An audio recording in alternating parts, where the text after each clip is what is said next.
And the more conflict I was having with my family, the more depressed I became. I started feeling failed. And someone who was, working as a counselor with people around depression and many other things, I was not noticing that I was sinking into a depression that I couldn't think my way out of.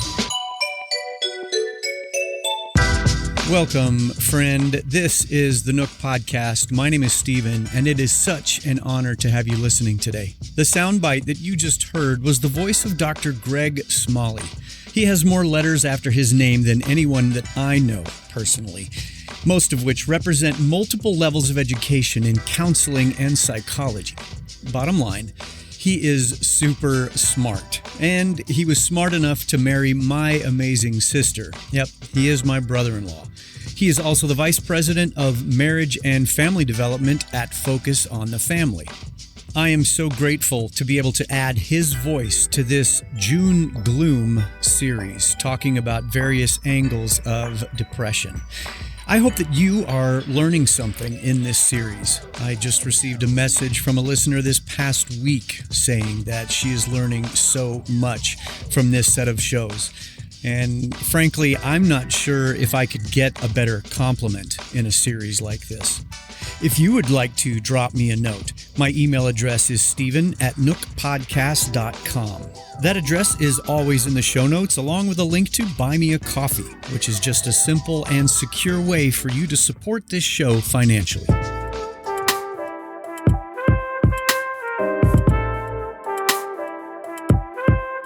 After what I already mentioned about my guest for this show, it's probably obvious why I would want him involved in this series.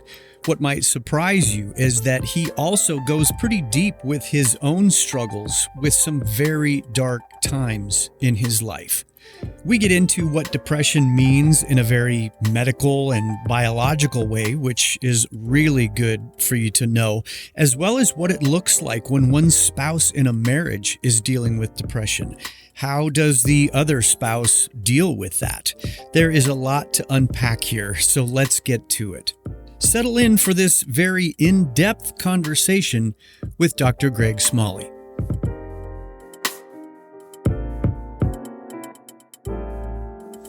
I give you a really hard time about how many letters you have after your name.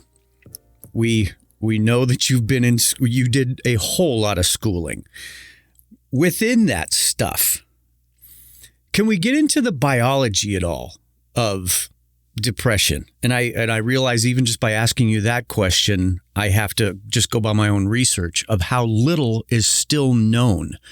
But depression is a hot button. It's being talked about more, but what do we know about the science or the biology of it?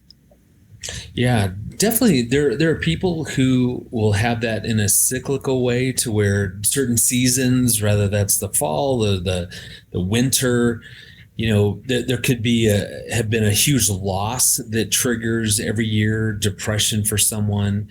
And so for someone like that, that deals with more of a seasonal depression, it's such a tough thing, because there's other people that biology wise, maybe their body's not producing, or maybe overproducing serotonin, which makes them just feel blah, and they go into a depression. And so they get on certain medications that will help block that. Yeah.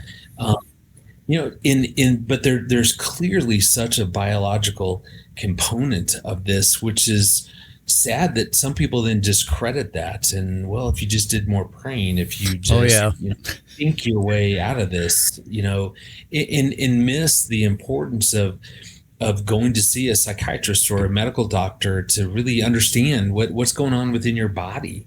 Is it as we age, just biologically, as testosterone levels drop, that can launch some depression. For women, there can be reasons why they're depressed. That can be a monthly issue. Just all that. Yeah. Well, it's interesting you say that, because I just read something that less than 20% of people who get a diagnosis, actually continue through with treatment, whether that's medication, my doctor told me don't stop exercising. I mean, like that's prescribed because that's good for me and stuff. It's like, but it's like, wow, it just kind of puzzles me why more people wouldn't follow through on the treatment recommended for them, but yet the numbers show that. Yeah, because we want to believe that we're in control and have the ability to pull our bootstraps up and just deal with this, power through it, push through it, think our way through it, pray our way through it, in without realizing that if you don't deal with the biology part of this, the medical part of this, and even if it's a temporary thing, even if it's let me go on an antidepressive medication for a season, boy, how that can lift a person so that they can do the talk therapy, or they can start to regain some of the lost activities that used to bring them joy and pleasure. And again, that's what's so hard about depression, is that as we get depressed and we stop doing those things that brought us joy and pleasure, and that were a part of just doing good self-care and things that would help us get rest and in life in our life. And so it's just, that's the brutal part about it. And I know that I went through years ago just a really difficult time, to where involved in family business that wasn't going well, and the more conflict I was having with my family, the more depressed I became. I started feeling failed. And someone who was working as a counselor with people around depression and many other things, I was not noticing that I was sinking into a depression that I couldn't think my way out of. Yeah. Because probably up to that point, I developed coping mechanisms, and there were things that I would be able to do to deal with, something that had happened, or just, that blah feeling. And so I could pretty much think or talk my way out of, or just, get out of that by, doing more fun things, whatever. But it was really the first time that I couldn't do that. And I was missing the signs of just sinking further and further into a very dark depression. And what I would do is I was working, doing marriage intensives, group ones, 5 couples, 4 days. I would do that, and then usually speak then on the weekend. So Monday through Thursday, doing intensives, speaking on the weekend. And I was exhausted, worn out, having all these problems with family, feeling failed, feeling that things weren't going well. I was losing my family the way I felt, my extended family. And so I'd come home after a long day's work, and I had compassion fatigue, which meant that I was listening to everybody else's problem. And I'd get home and go, Aaron, my wife, be quiet. I can't handle this. To the kids, I can't handle this. Mom can help. And I'd go into my literal cave, and it was a room that had my TV and some other stuff in it. And I just would shut the door and lay down on the couch and watch TV and just nod out, and probably grab a big bag of chips. Yeah. And that's what I was doing. But none of that was registering with me that, oh, I'm depressed. I don't actually remember what I was thinking. But my wife, your sister, she just got so frustrated with me, and to the point that she was like, I don't know what to do. Like, I can't make you get help. I can't make you realize and see what's going on. Oh, it's no big deal. It's just a season. We're fine. I'm fine. She's like, we're not. Like, you're not. Yeah. And she felt so helpless. She was so frustrated, because then all the parenting, everything felt like it was on her shoulders. So now we're in conflict, which only made me more depressed. Yeah. Well, it's just you end up in that brutal spiral. And I did. And that was really one of the first major times, I'll probably say in my marriage, that I really felt that spiral into that deep, dark black hole of depression, and finally went and started seeing a Christian counselor, got on medication, started talking through what was going on, started processing that, brought Aaron into that, began to then make, headway in that. Yeah. But I remember that was a dark season. And then Satan, the spiritual warfare that goes along with that, just it just, Oh it's yeah. evidence I wasn't good enough, that I was failing. Just all that. I mean, he just Oh messes. yeah. Well, and he just starts to hammer you more and more in those situations. Yeah. Yeah. Well, and with that, you bring up a really good point there. If only because, I can look back at my journey into this thing and I'll remember that it's like Selena and I were going through a really tough time. And she said to me, I think you're depressed. And I'm like you, I'm like, what? No. Yeah. I I might be a little down, but Yeah, what? I got this. Yeah. And I think I probably avoided anything with my counselor that I was seeing at the time for a couple of weeks. And I finally said kind of flippantly, yeah, my wife thinks I'm depressed. And my counselor just stopped and looked at me and she's like, are you depressed? No. Well, that was very defensive, just like it was with my wife. And then it's like, okay, I'm like you. It's like, okay, I gotta do something here. Yeah.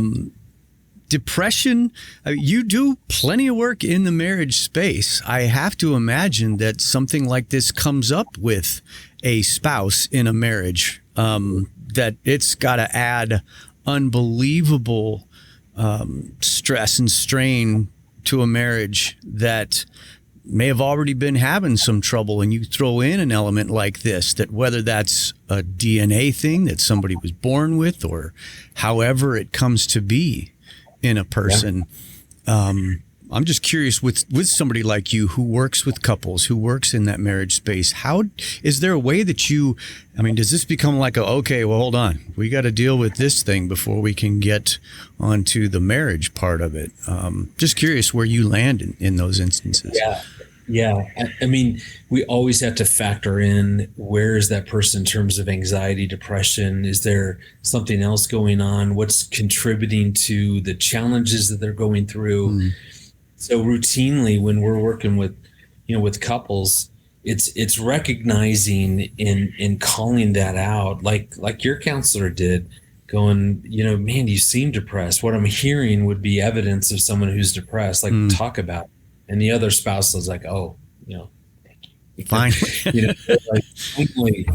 And so dealing with that at the same time, it doesn't have to be before we can really talk about the marriage, we've got to deal with your depression, because life doesn't work that way. Yeah. And we're interested in going, okay, how do you manage when a spouse is depressed? How do you manage your own depression and be a dad and be a spouse and, and the list goes on. And. Because if we could only bifurcate, and compartmentalize all these things, that'd be wonderful. We just can't. And so it's, for when looking back, what Aaron did within our marriage that was so good, although it really ticked me off at the time, is that he basically said, listen, I love you. I can't control you. You are depressed. You need to get help, but that's not my job. That's your job. And she continued to live life and do life, even though I didn't want to really join in that. So instead of, just being miserable inside our home, she'd take the kids out and they would go do something, or they'd be downstairs playing games or watching a movie, or they would go and they were doing life while I was, upstairs in my cave shut down. And even you were talking about biology, what one difference too, for like when we are stressed out, oxytocin is released. And when that happens to women, when women are stressed and oxytocin is combined with estrogen, it causes them to, they call it the tend and befriend syndrome. They want to tend to their children and surround themselves with other women.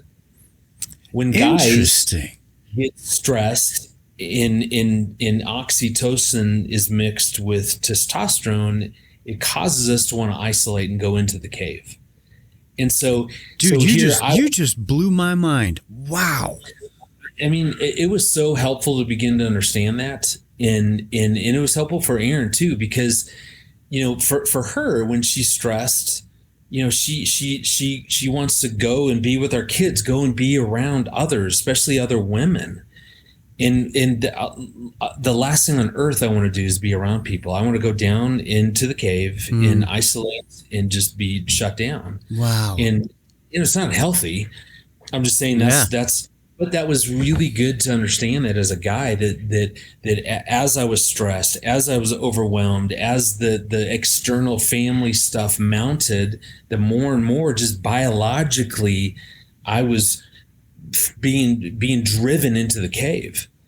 and Wow. and and that was really good for us to understand. But what I so appreciate about Erin, at some point she had to go, we got to live our life, and Yeah. if you want to stay in the cave, stay in the cave. I love you, I'm not going anywhere. But that's sad, it makes me sad. But it caused me to then go, well, wait a minute, where is everybody? And so there was some better participation probably on my part, just by her going, I'm not gonna. The mood and the culture of our family is not going to go to the dumps because dad is feeling this way. As a matter of fact, the reverse. Like, one of my pet peeves inside of a marriage is when I hear this. I hear it all the time. Well, if mommy ain't happy, no one's happy. Yep. Like, that is the worst thing. I mean, think about it. What that says to the average wife is that if you're not okay, then me and the kids, we can't be okay. Right. So you need to get and figure out your stuff so that I'm okay. Yeah. That is so horrible to put that, well, one, to give that kind of power away, but to place that power upon another person. Yeah. Versus being able to say to, if it's my wife in that situation, that listen, if you're at a bad, hard place, be there. I'm going to be okay, and I can manage the kids, and they're going to be okay. Our mood, our happiness, our joy is not dependent upon where you're at. And I think within marriage, that at some point that has to happen, is that I can still, if my wife is depressed, I can care about that, but I need to release her to go, you be there. That's not going to bring me down. I'm going to fight against that. I'm going to take good care of myself. I'm going to make sure that I'm spending time with the Lord, getting full. Kids, we're going to go out and we're going to have fun. We'll invite mom. If she can't be a part of that, okay, that makes me sad, but we can experience joy when someone is experiencing, that type of depression. Now, that's season. That I'm saying that works for a season. That's not a long-term solution. Yeah. So I'm not saying, yeah, just okay, Erin, be depressed for the rest of our married life, and that's okay. I'll do me, you do you. That's not going to work. Yeah. But definitely when those seasons, because depression is either going to be, it's either acute, in other words, it's been brought on by some recent loss or something's happened. Like for me, it was the fact that my family, the relationships were going, south, negative, or it's a seasonal thing, or it's just, this person has a, depression that they've dealt with on and off of their whole entire life. Mm. And so I mean, part of it is just figuring out then how do we then cope with that as a couple. Sure. And that's hard. Well, But, especially when I have to imagine that you still have some empathy, that you can't just completely disassociate yourself. Yeah, you take care of yourself, but how can I stay in that struggling person's life? It's just like, I'm praying for you. I'm going to do what I can to serve you. I mean, but I understand what you're saying. There's got to be a healthy line in there. yeah, and honestly, it's understanding compassion fatigue. Google that. For those who are listening, because it's a real thing. We as counselors, we experience that. We do so much empathizing that at some point we're overloaded by that and don't have any more empathy to give out. This compassion on that happens with when our spouse is depressed. We lean in, we're compassionate, we're empathizing with what they're going through. There's going to be moments though you fatigue on that. You just need to be aware of it. You need to be aware of the signs. What does it look like when I experience compassion fatigue and need to take a break and need to be honest, going, right now, I know you're hurting. I know you're feeling depressed. I get it. But right now I'm not at the place. I don't have anything to give right now. And so I need to go take care of me. I need to get filled back up so that I have more to give. And as a counselor, we're taught how to do that, to recognize when have I hit my limits, and then what does it look like to then recharge, and then to have things in my life that I do to be well cared for, so that I have more to give. Right. And that's true for life. I mean, that when Jesus lays out the greatest commandment, love God, love others as you love yourself, we talk about that in the Christian world. Often people replace the as with instead of. So love God, love others instead of you.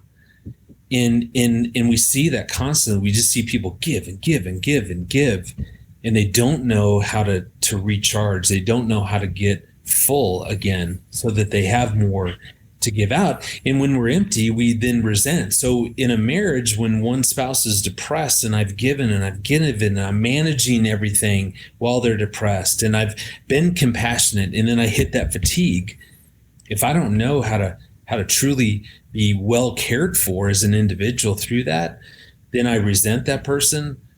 Then that compassion fatigue takes over, and I pull back, and I'm like, I'm done. Well, if I'm doing the math right there, the deficit just keeps adding up. Totally. That you've got one spouse in a brutal spiral, and the other one starting to resent them, and now it's just like negative plays on negative, and obviously.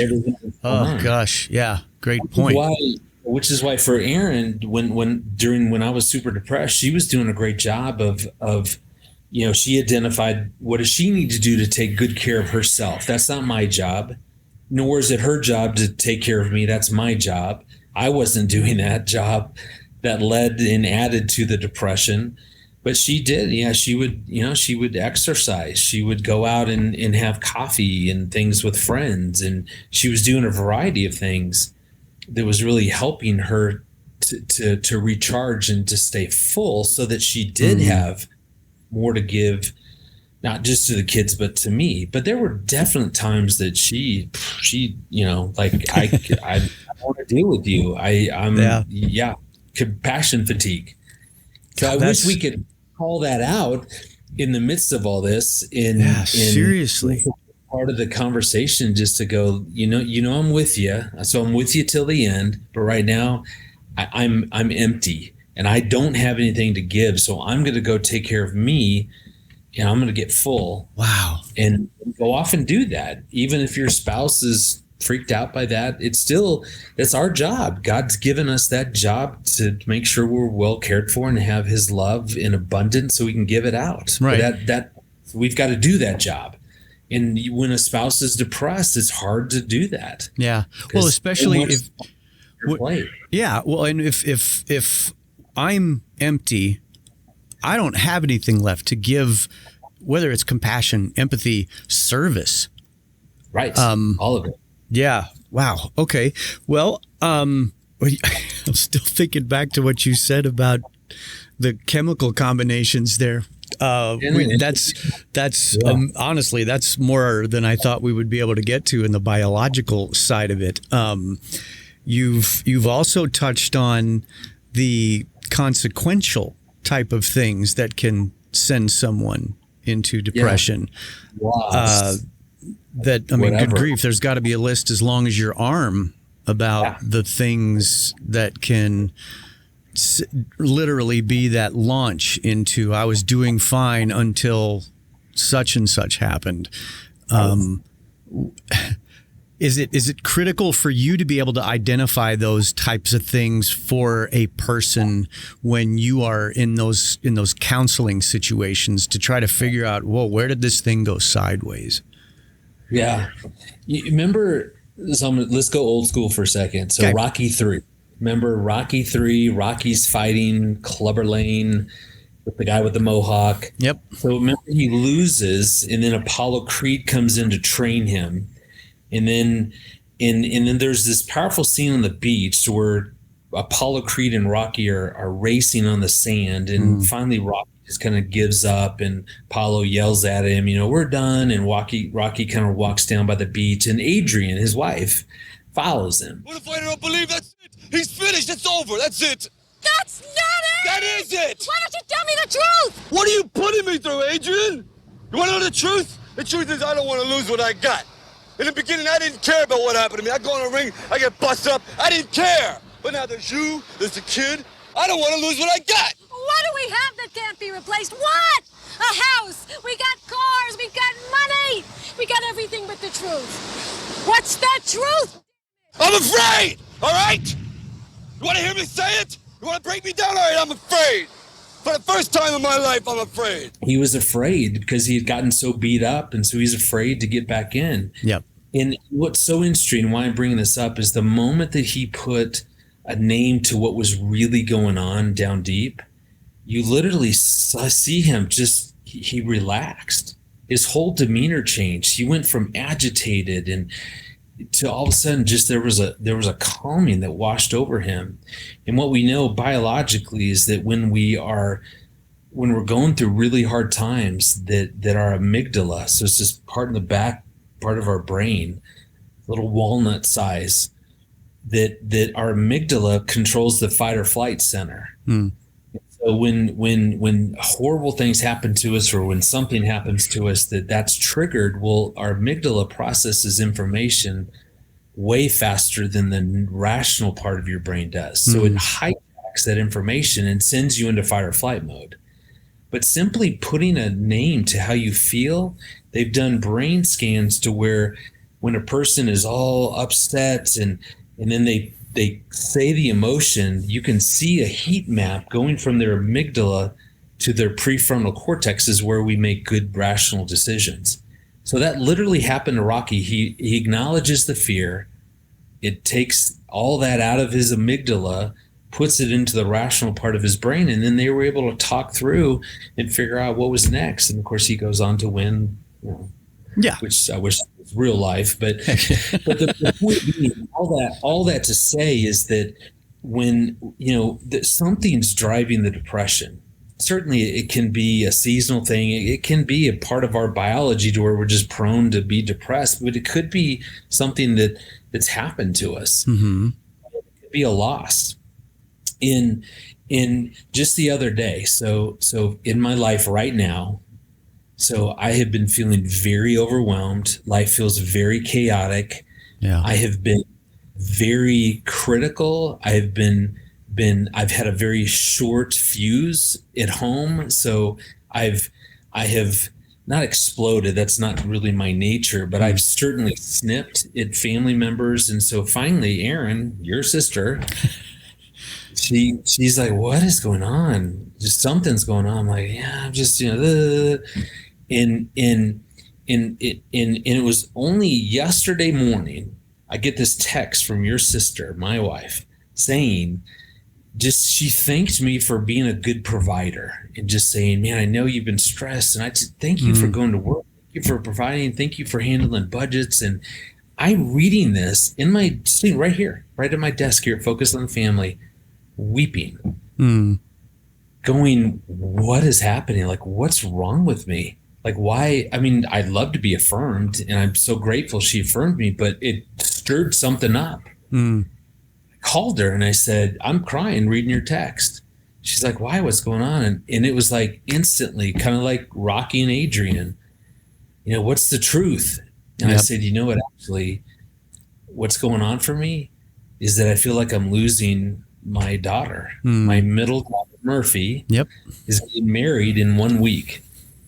In although I'm still going to be her dad, she's still going to be my daughter. That relationship is changing, and Murphy and I've had so much fun and just so many adventures. We've climbed so many mountains, literally together. Literally, that all that I'm losing that. I'm going through a loss. Yep.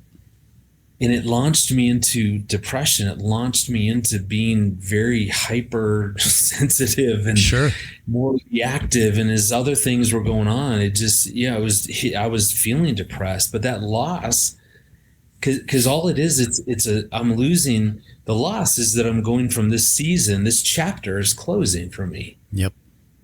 And now we'll start a new chapter with married Murphy. Yep. And we'll figure that out. But but I wasn't talking about that. I wasn't aware that the loss was really impacting me. Right. And it was so good to cry Mm. and to call Erin and say, this is what's going on. And she just listened and we cried together and I'm okay. And Yeah. I might, I might grieve tomorrow. I Sure. mean, what does it mean? I mean, grief is a process. Yep. I mean, it's an emotion to where there's emotions there, but it's definitely grief is also a process. Yep. And I think that that's true for depression as well. If that depression is happening because of some acute reason, so a death or a lot, whatever Yeah. that is, man, that's the beauty of marriage, and that's how marriage can be so incredibly healing. Yep. In just that connection that Erin and I have, and her just reaching out and I said, why would you send me that text? She goes, I could just tell you were hurting. I could tell. I just you didn't seem to want to talk about it, and I don't know. I just thought I would at least encourage you because I know you were hurting. And I was like, oh my gosh, thank you. And then for her to go and thank you for letting me in, because I mean I assumed that you were grieving, but just to hear you say it and us to be able to talk about it and for me to be able to care. But so Yeah. much of that, Steve, we just don't. I think for me, this is my job. I mean, I deal with depression. I help couples. That's what I I don't- was just thinking. That it's like when something like this goes on in a marriage where the family business is counseling people in hurting places, and yet you find yourself, it's like physician heal thyself kind of a thing. I oftentimes miss it. Yeah. Erin seems to do a better job of just being aware of just kind of some of the deeper stuff she's going through. A lot of times I'm not noticing that until I'm reacting, until why did I just yell at that driver? Okay, Yeah. they cut me off. Really? Like, really? Yeah, am I going to let that wreck my day? Right. Or whatever. Or the kids are like, you're why are you in bed already? It's 8:00. Like, what's going on? I mean, so for me, it's often I'm noticing how I'm trying to cope with it more in an unhealthy way, or maybe not even coping, but just reacting. Sure. That's what I can usually tell my heart's probably shut down and I'm feeling depressed and something's going on. And that's where I have to do the Rocky thing. And what's the truth? What's really going on? But that works. And I'm just saying that works physiologically as well, as it really does tend to calm. I love that verse in Philippians 4:6-7 that says, don't worry about anything. Instead, pray about everything. Tell God what you need and thank him for all he has done. Then you will experience God's peace, which exceeds anything we can understand.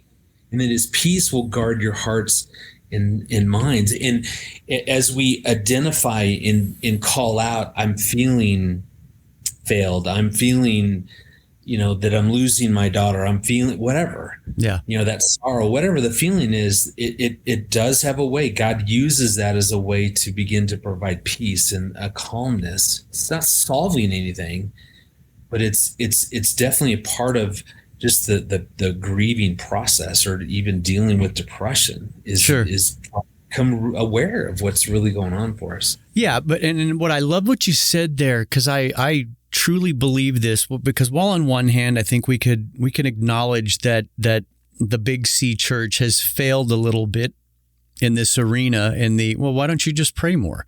Why don't you just read your Bible? Anytime you use the word just as a minimizer, those things drive me nuts. But I think you can flip that around and absolutely acknowledge that God wants to sit in these things with you. That's more than anything. He wants you to call upon him in those moments, because he may not it may not be a magical poof and you're over it, whatever that it is. He's wanting you to invite him into the middle of that mess and say, okay, this is something I can work with now. Otherwise, you just keep shoving me out, and I can't. I love that he's a gentleman, and that does become our responsibility to say, God, I'm rock bottom. Please come sit with me.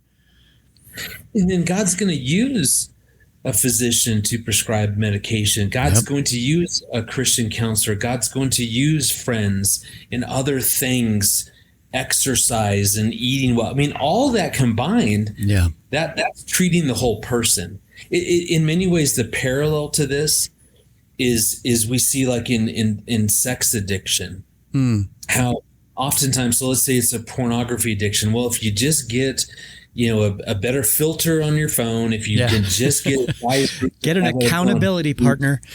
right, you'll be fine. Yep. Just stop doing that. Versus the best treatment around that sort of sex addiction is whole person, heart, soul, mind, and strength. Definitely a filter on the phone, definitely accountability group, definitely going to counseling, definitely learning the triggers that hungry, tired, lonely, whatever those triggers might be. How am I using porn in this situation to cope with the loneliness or the stress or the insecurity, the sense of feeling failed? Yeah. It's combining all that and really looking at depression. To really treat depression, it's got to be whole person. Yeah. And spiritually, if I walked away from the Lord, am I really connecting? I get when I'm depressed, I don't want to do that, but I can do that.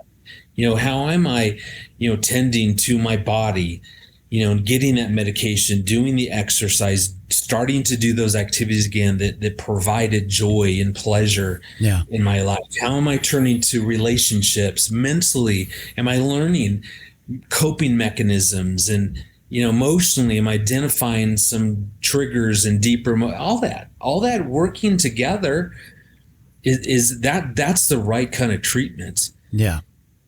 So, I mean, again, it's within marriage, what's so hard about it is, and I hear it all the time is, that's all great, but my spouse is still depressed. What do I do? I mean, I get it. I know someone's going, yeah, I hear you. I love all that, but it still doesn't solve that my spouse is depressed. It's what Aaron had to come to terms with is, what do I do? Right. Is there, I hear what you're saying, what you had said previously about kind of how you have to deal with stuff if you are the partner who is not dealing with it. But are there some good, healthy steps that a partner dealing with a spouse who is spiraling, maybe hasn't even been diagnosed yet, or is just in a really, bad season? What are some good steps that you advise that partner to try to step into in helping their spouse? Yeah. I would look at it this way. So we all know the spiel on an airplane. We're there, they're about to taxi. We get the same talk. In the event of an emergency, the oxygen mask will fall down. What are we told to do with it? Are we told to, if you're with a small child or an elderly person, someone who needs help, to put that mask on them first? Nope. No, we know the right answer. We're to take that mask and put it on us, because if we pass out, we can't help anyone. We're no good to anyone. And honestly, when whatever your spouse is dealing with, honestly, first and foremost, treat it like the talk on the airline, the instructions that figure out, what does putting the oxygen mask on me first mean? In other words, how am I taking good care of me? Am I getting good rest? Am I exercising? Am I eating right? Do I have good support? Do I need to go see a counselor to ask, what do I need to do? Am I reaching out to other people so I'm not going through this alone? I mean, all of those things then position that spouse to be well cared for, regardless of how that other spouse is showing up. And yet often we don't think that way. We keep giving, and we keep worrying about our spouse, and we keep trying to do for them, and just use that airplane oxygen mask instruction as your guide. That's true north. God wants you as an individual to be well cared for. Jesus came to die for people, not for marriages. And what that means is that you need, because it's your job to be well cared for. And the better you do that, then the more you have, the more you can tolerate, the more compassion, the harder it is for compassion fatigue to set in. The more resources that you have, then you can continue to help. So beyond that, making sure then that you've got great community. You have to have your same-sex friends that you can go out with and just unload and say, for the next 15 minutes, can I just pour out? I'm so frustrated. I'm so brokenhearted. I just need to vent. And that safe people who can contain that and understand, provide that for you. So you have that community. I think then it's a matter of continuing to come alongside your spouse. I mean, it's one thing to say, hey, what do you need? Well, most people will never be able to answer, well, what do I need? Especially when they're depressed. No. But, I can tell you're hurting. That's what Aaron would do for me. I can tell you're hurting. I know you want to be in the cave. Yeah. I love you. I'm here with you. I'm not going anywhere. But then let me be honest. Oh, I can't handle that. You're just piling on. I get that. I understand, but just hear me. We need help. We need to deal with this. Would you be willing to go with me to see someone? No, I just can't do. I mean, you don't want to stop, trying to express what's going on. You don't want to do that in a blaming way, but you're wanting to be honest. Going, what Aaron and I have always agreed in our marriage is that we firmly believe that we're a team. Therefore, we either win together or we lose together. Yeah. In the moment that one of us feels that we're losing, we go to that person and say, hey, this right now, whatever's going on, this issue, this thing, it's a loss for me and our team is losing. Yeah. Would you be willing to figure out something that feels good to both of us? So that's a core value that we have. And so Aaron did multiple times come to me and say, listen, the fact that I know you're depressed, I'm not depressed. I know you're depressed, but you're not doing anything. That's a loss for me because it's impacting me. It's impacting us. Yeah. It's impacting the kids. Would you be willing? Can we go in together? Let's talk to someone. Would you be willing? If you don't want to do us, would you really be willing? And I fought that, but eventually I did that. So I'm just saying to that spouse, you don't quit. You don't give up. You keep expressing your desires. You keep encouraging, you keep being compassionate and listening.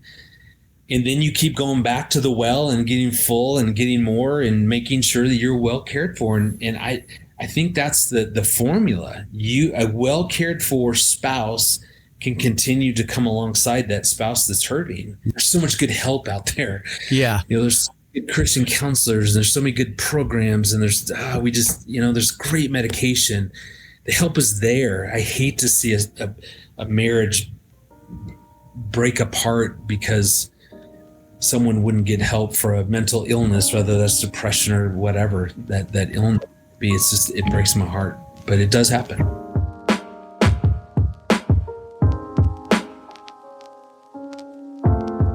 This might be an episode that you will have to listen to twice. There is a lot in here. And if by chance you had a friend or family member who came to mind while you were listening to this, maybe it's even your own spouse, reach out to them. Send them a link to this episode. Maybe even take it another step and ask them if you can discuss it together after you've both listened. And that may sound really scary to you. Trust me, I know how touchy these things may be to talk about, but that is where I will remind you what Greg said about naming the issue. Get it out into the light. Then, even though it can be a hard discussion and maybe even a handful of them, it is so worth it.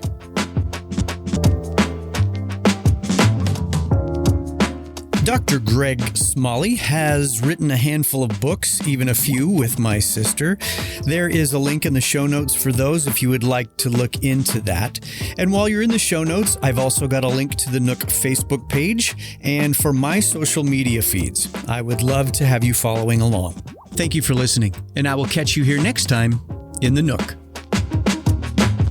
The Nook Podcast is a production of Sozo Digital Media.